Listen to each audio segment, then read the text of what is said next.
ভাইরে, আমার আপনার প্রিয় নেতা, প্রিয় অভিভাবক আমতারেক দলের নির্বাচন প্রচারণার জন্য যেখানেই যাচ্ছেন সেখানে খাচ্ছেন। এটা কোনোভাবেই মেনে নিতে পারছি না। আমি এর তীব্র নিন্দা ও প্রতিবাদ জানাচ্ছি। একজন মানুষ দেশের কথা চিন্তা করতে করতে মোটা হয়ে যাচ্ছে, আর আপনারা কিনা ওনাকে সাধুচলিত ভাষায় কবিতা শোনাচ্ছেন, এটা তো কোনোভাবেই মেনে নেওয়া যায় না। আমি মানছি উনি বিশিষ্ট তেল ব্যবসায়ী, নেতাকর্মীদের প্রচুর তেল মারেন, উনার কারণে বাজারে তেলের দাম লিটার 5 টাকা বেড়ে গেছে, কিন্তু তারপরেও উনাকে এইভাবে খাঁটি বাংলা ভাষায় কবিতা শোনানো উচিত না। সেদিন এক ভিডিওতে দেখলাম আমতারেক নিজ হাতে এক আপামনিকে তার দলের পোস্টার দিতে চেয়েছিলেন। আপামনি মুখের উপর বলে দিয়েছেন, আপনার পোস্টার আমি নিতে পারবো না, আপনাকে আমার ভালো লাগে না। মুখের উপর এমন উচিত কথা শোনার পর আমতারেকের কদম জোড়া কান্দে উঠে যায়। বলছিলাম কি আপামনি, মুখের উপর সবসময় এইভাবে সত্যি কথা বলতে নেই। হাজার হোক উনিও তো একজন মানুষ। মানছি উনার মান সম্মান খুব একটা নেই, যতটুকু ছিল সেটুকু জুলাই গণঅভ্যুত্থানের পর বাংলা বাজারে বিক্রি করে দিয়ে কটকটি ভাজা খেয়ে ফেলেছেন, কিন্তু তাতে কি? তাই বলে এইভাবে খাড়ার উপর অপমান,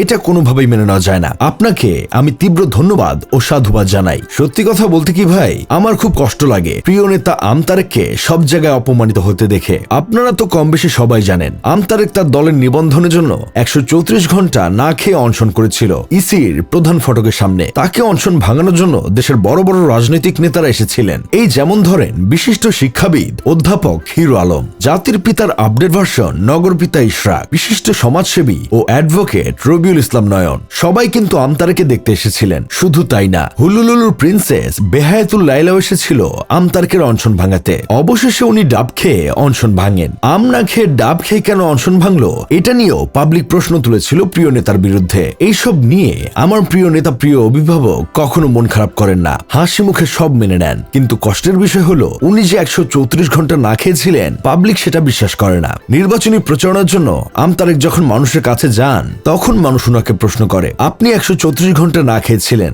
অথচ আপনার শরীর তো ঠিক আছে মাশাআল্লাহ। যদিও নেতা এই প্রশ্নের সঠিক জবাব দিয়েছেন। উনি বলেছেন আগে দৌড়ানি খেতেন তাই শরীর স্বাস্থ্য ঠিক ছিল, এখন দৌড়ানি খান না তাই মোটা হয়ে গেছেন। এখন প্রশ্ন হলো, যে মানুষটা জুলাই আন্দোলনের সময় কথা বলেছেন, রাস্তায় নেমেছিলেন, সেই মানুষকে সবাই কেন এত কবিতা শোনায়? ফাপরবাজ টিভির সিনিয়র সাংঘাতিক আবুল বিন কাশেমের তথ্য মতে এর মূল কারণ হলো মাত্রাতিরিক্ত তেলবাজি আর মানবতার আম্মুর পক্ষে কথা বলা। এক ভিডিওতে দেখা যায় আমতারেক বলছেন, আওয়ামী লীগের ভোট যেহেতু বৈধ, সেহেতু আওয়ামী লীগের প্রার্থী হওয়াটাও বৈধ হওয়া উচিত। তারা নির্বাচনে অংশ নেই, এটা আমরা চাই, এটা তাদের অধিকার। এটা শুনে আমার বন্ধু কেরামত বলেছিল, হাগু করা বৈধ, সকল নাগরিকের হাগু করার অধিকার আছে, তাই বলে এটা হারাম ও অবৈধ, এটা করার কারো অধিকার নেই।